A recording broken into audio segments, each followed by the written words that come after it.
Right. Bharatiya Janata party పైన EC పైన మమతా బెనర్జీ విరుచుకుపడ్డారు. మొత్తంగా విలన్లపై తమ పోరాటం కొనసాగుతుందంటూ చెప్పారు. ఇక ఇండీ కూటమిలోనే తాము కొనసాగుతాం, భారతీయ జనతా పార్టీపై పోరాటం చేస్తాం, ఖచ్చితంగా మేము బౌన్స్ బ్యాక్ అవుతాం, ప్రజల కోసం పోరాడతామంటూ కూడా దీదీ చెప్పిన పరిస్థితి.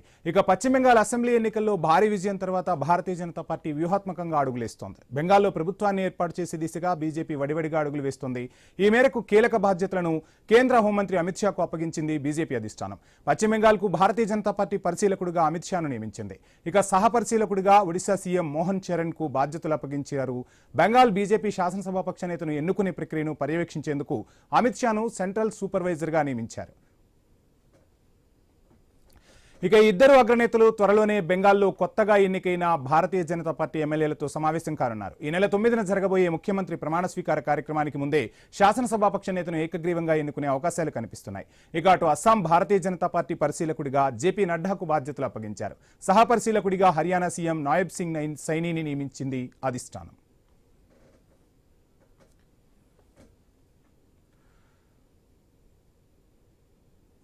రైట్. ఇదే అంశానికి సంబంధించి ఫుల్ డీటెయిల్స్ మా ప్రతినిధి ఏవై స్వామి అందిస్తారు. స్వామి, మొత్తంగా పశ్చిమ బెంగాల్ అస్సాంకు సంబంధించి శాసనసభాపక్ష నేతల ఎన్నికకు సంబంధించి భారతీయ జనతా పార్టీ అధిష్టానం కీలక బాధ్యతలను అప్పగించింది. ఇటు హోంమంత్రి అమిత్ షాకు పశ్చిమ బెంగాల్ బాధ్యతలు పూర్తిగా అప్పగించినట్టుగా తెలుస్తుంది. మొత్తంగా పశ్చిమ బెంగాల్ ఎన్నిక మొత్తాన్ని కూడా అమిత్ షానే దగ్గరుండి నడిపించారు.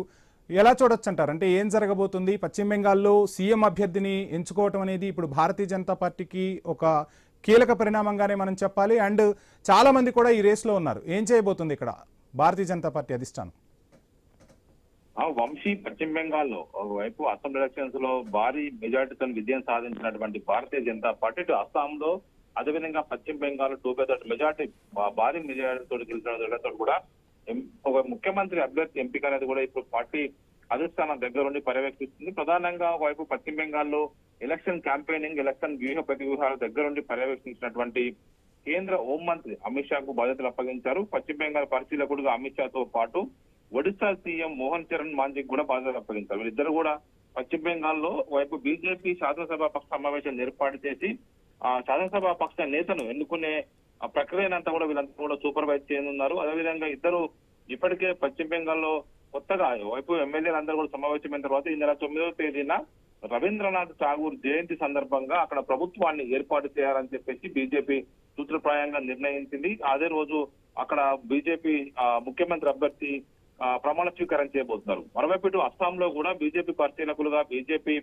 మాజీ అధ్యక్షులుగా ఉన్నటువంటి జేపీ నడ్డాకు బాధ్యతలు అప్పగించారు. ఆయనతో పాటు సహపరిశీలకులుగా హర్యానా సీఎం నాయబ్ సింగ్ సైనిని కూడా నియమించారు. ఇటు ఒకవైపు అస్సాంలో మరొకసారి ఇటు హేమంత్ బిశ్వ శర్మకే ముఖ్యమంత్రి పీఠం వరుస్తుందని చెప్పేసి అంతా భావిస్తున్నారు. అక్కడ అనూహ్య నిర్ణయాలు తీసుకుంటారు. ఇటీవల కాలంలో ఛత్తీస్గఢ్ కావచ్చు, మధ్యప్రదేశ్ కావచ్చు, రాజస్థాన్ లో ఒకవైపు చాలా మంది సీనియర్లు కాదని కొత్త నాయకత్వాన్ని ప్రోత్సహించినటువంటి ఇటు మరోవైపు ఇటు హర్యానాలో కూడా కొత్త నాయకత్వానికి అవకాశాలు ఇచ్చినటువంటి భారతీయ జనతా పార్టీ ఇక్కడ ఏమైనా అలాంటి ప్రయోగాలు చేస్తున్నారు లేదని చూడాల్సి ఉన్నది.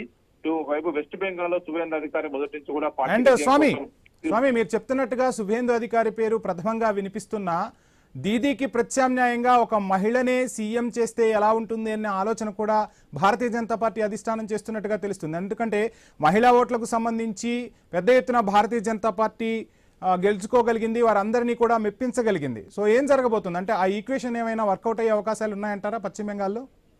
ఇప్పుడు పశ్చిమ బెంగాల్ ఇమీడియట్ గా గత 15 ఏళ్ల కాలంలో టీఎంసీ పరిపాలించింది. అంతకుముందు 33 ఏళ్లు లెఫ్ట్ పరిపాలించింది.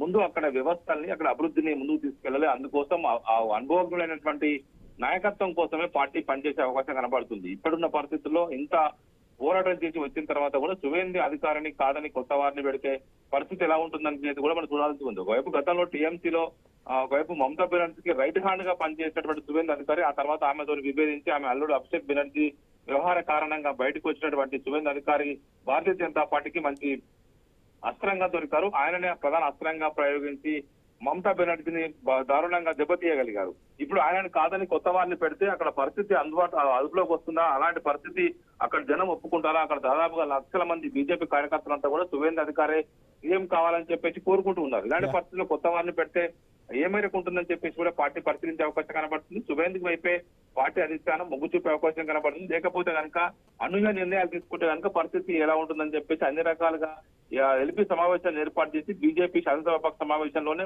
ఒకవైపు అందరితో చర్చించే నిర్ణయం తీసుకునే అవకాశం కనబడుతుంది. ఒకవైపు ఇలాంటి పరిస్థితుల్లో ఇప్పుడు రెండు రాష్ట్రాల్లో ఇటు అస్సాంలో కావచ్చు, బెంగాల్లో కావచ్చు, రెండు రాష్ట్రాల్లో కూడా అస్సాంలో మూడోసారి అక్కడ భారతీయ జనతా పార్టీ కొలువు తీరబోతుంది, ఇటు బెంగాల్లో మొదటిసారి కొలువు తీరబోతుంది. కాబట్టి అంత జాగ్రత్తగా పరిస్థితిని అంచనా వేసిన తర్వాతనే పార్టీ అధిష్టానం ఒక నిర్ణయం తీసుకునే అవకాశం అయితే కనబడుతుంది. Thank you Swamy.